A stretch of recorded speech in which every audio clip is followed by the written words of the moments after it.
All right, if you've already noticed, this is real red, and this is not the right color. So I bought the wrong color. Cardstock, so you're just going to have to imagine that this is the right color.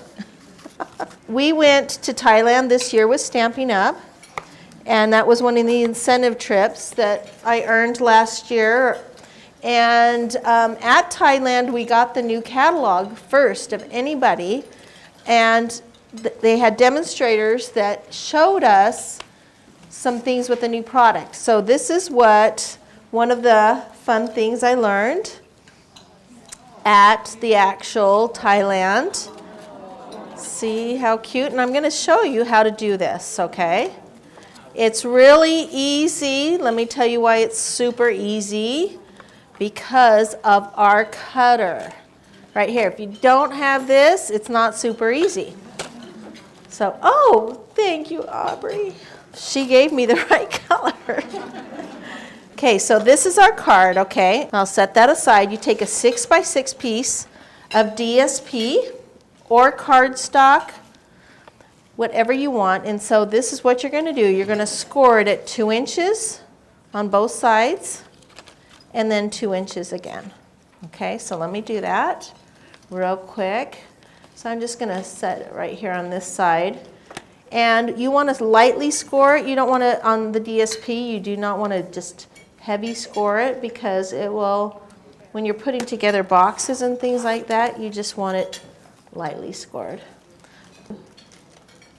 Okay, there's our 2 inches.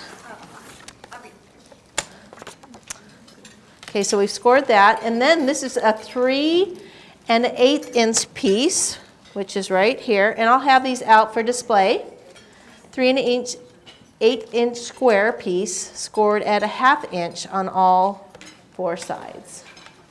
So I'm going to do 1/2 inch score on all these sides. Oops, that's 1/2 inch. And when you do patterned DSP, sometimes it's a little bit harder to see when you score. So I like to turn it on the other side when I'm actually doing the trimming. Okay, so I've got this scored, and what I'm going to do is I'm going to just do a little snip up here, a snip here, and then on the other sides too. And then I'm going to kind of just do a little, if you notice, that's just a little bit at a diagonal, just so when you fold it, it folds better. Doesn't have that extra bulk there. Okay, so that's the top of the box. All right, and then we do the same thing with the bottom of the box. We're going to cut it up to here, and the same thing. So you get the idea.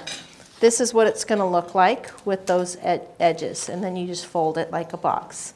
And you put your adhesive on this side and this side, and that's going to go like that, and also on these other 2 sides, and that will go up like that and like that. That's how you put the top and the bottom together. Now, this is the part that's really cool. You have to determine what side you want your box on, and if you want on your left or your right. Whatever you decide, you want to go a 1/2 inch from that side to make your opening right here. So I'm going to take 1 inch, did I say 1/2 inch? 1 inch, okay, and then I'm going to come up here, move my scoring blade out of the way. You can even take that off if you want. But I'm doing my cutting blade, and I'm going to go down. These are marked, I'm going to move this down, 1 inch, 2 inch. We're going to go down to the 2 inch mark, which is right here. So I'm going to take my blade, and because it's cardstock, you want to press down really well. And then I'm going to stop at the 2 inch mark. Then from there, I'm going to take this line, I turned it over. I'm going to line this up with the 2 inch right here. And then I'm going to do another mark from the top all the way down to that 2 inch mark again. Stop. Then I'm going to connect the two. Put your top of your card on the 2 inch. You notice everything is 2 inch, like the box is 2 inch. So there, I'm going to go ahead and stop right there where the 2 inch was and go right down and stop. You kind of feel it go right in the groove. Then guess what? You've got that all done. There's your place. Okay, that's why you need this wonderful cutter, is because you can cut things out like that by using the Stampin' Trimmer. So you're just going to use a little bit bigger than a 1-inch strip across by 5 1/4, and then put your saying. So let me show you. I had so much fun with these, just doing them.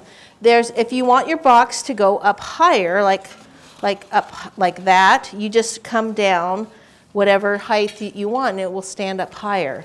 So it doesn't matter if it's flush or not. You can do it however you'd like. Let me go ahead and show you some fun other ideas we came up with. Here's a birthday one with our fun paper and then the punch. And you have your saying down here. If you look at it this way, I'm going to either put my saying here or here. So it determines on what stamp set that you use. Then this one right here, this is fun. Okay, look at this. You could do this. I love this paper. Oops. And then you can here's one that I actually made for it, using this the DSP this is amazing DSP, this Year of Cheer specialty papers. Those Rolos and all those fun candies. Okay, so this is the one I made. And you can go and just imagine if you can give to your coworkers something fun in there. Now, if you put too much weight in these boxes, you do need to make a support at the bottom, just so it stands up. Okay, just heads up there. See, the saying's this way. Here's another one. And these will be on display. Just use that 2-inch, 1 inch over, 2-inch down, and then turn it over, line it up 2-inch and over. Now this is something that I was working on for Thanksgiving. I want this to be our name placement cards. Okay, so what I did was when I came down on both sides, I left that piece and then I adhered it underneath to make it a little ledge. So I could put like a heavier candy. You could put the clear. So these are 2 by 2. Isn't that awesome? So look at this. These are our clear acetate square boxes that are fun. Okay, I'm just showing you a bunch of boxes. Okay, look at this. The money one. At Christmas time, just imagine that, and then you wrap it up, and then you could put a lot of money on the inside. You just have to fold it down a little bit to fit it in. But that would be a fun because it's lightweight, or if you want to put candies in there too, you can do it that way. Here's this one, which is also fun. It also goes with this wonderful one here with all the papers. And our cute little bows, they go really good on these boxes. There's one more that I did that I just did it a different way. I stood it up.